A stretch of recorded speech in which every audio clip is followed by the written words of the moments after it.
L'immensité du cosmos recèle d'innombrables mystères.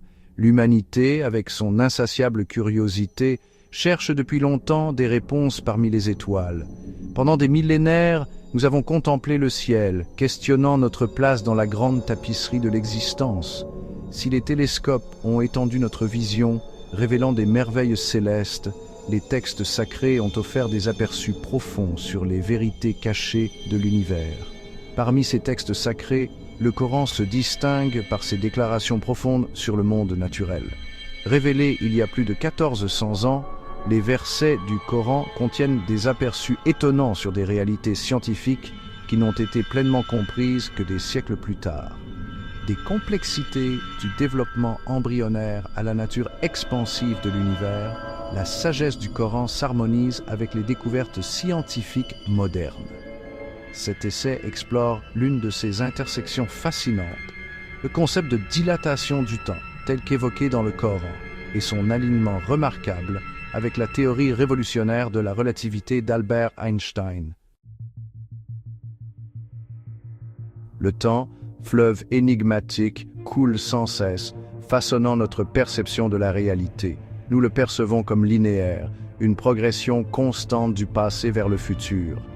Pourtant, le Coran présente une perspective qui transcende notre compréhension terrestre du temps. Dans ces versets, nous trouvons des indications que le temps n'est pas absolu, mais plutôt un phénomène relatif, sujet à des variations au sein du grand schéma cosmique. Le Coran parle d'un royaume divin où le temps fonctionne différemment de notre expérience terrestre. Dans cette sphère céleste, le passage du temps n'est pas soumis aux mêmes contraintes que celles que nous connaissons ici sur Terre. Ce concept est illustré par des versets comme ce verset décrit avec éloquence une disparité dans l'écoulement du temps entre les royaumes terrestres et célestes. Un seul jour dans le royaume divin équivaut à 50 000 ans sur Terre. Cette disparité remet en question notre compréhension conventionnelle du temps comme une constante fixe et universelle. De tels versets nous invitent à envisager la possibilité que notre perception du temps ne soit qu'une facette limitée d'une réalité plus vaste et plus complexe. Cette perspective coranique sur la malléabilité du temps trouve un écho remarquable dans une théorie scientifique révolutionnaire formulée des siècles plus tard, la théorie de la relativité d'Einstein.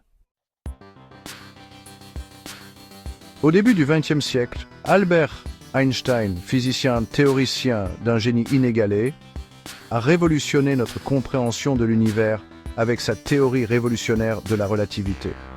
Cette théorie, englobant à la fois la relativité restreinte et la relativité générale, a brisé la vision newtonienne d'un espace et d'un temps statique et absolu.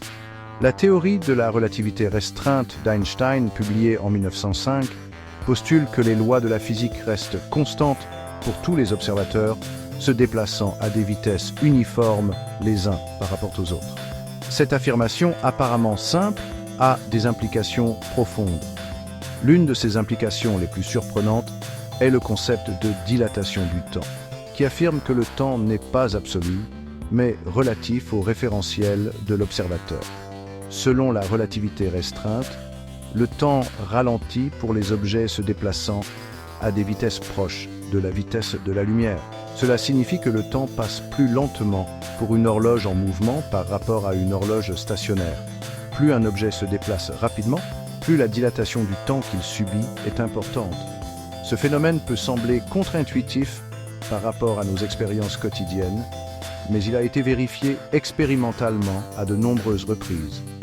La théorie de la relativité générale d'Einstein, publiée en 1915, a développé ces concepts en intégrant la gravité dans l'équation.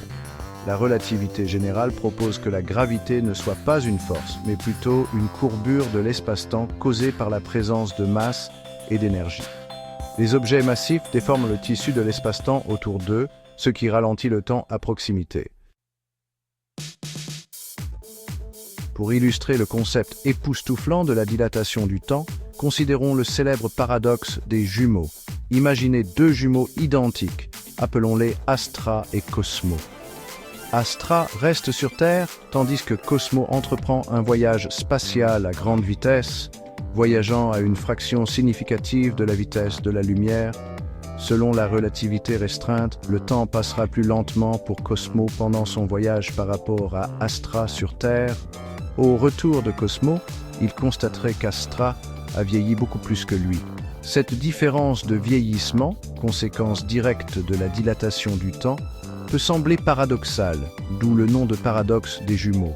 Cependant, le paradoxe découle de notre compréhension intuitive, mais erronée du temps comme étant absolue. En réalité, les deux jumeaux vieillissent au même rythme dans leurs référentiels respectifs. Ce n'est que lorsqu'ils se retrouvent, comparant leurs expériences dans un référentiel commun, que l'écart dans leur vieillissement devient apparent. Le paradoxe des jumeaux, bien qu'étant une expérience de pensée, démontre avec élégance les implications profondes de la dilatation du temps. Il souligne le fait que le temps n'est pas un métronome rigide et universel, mais plutôt une dimension fluide entrelacée avec l'espace, formant le tissu même du cosmos.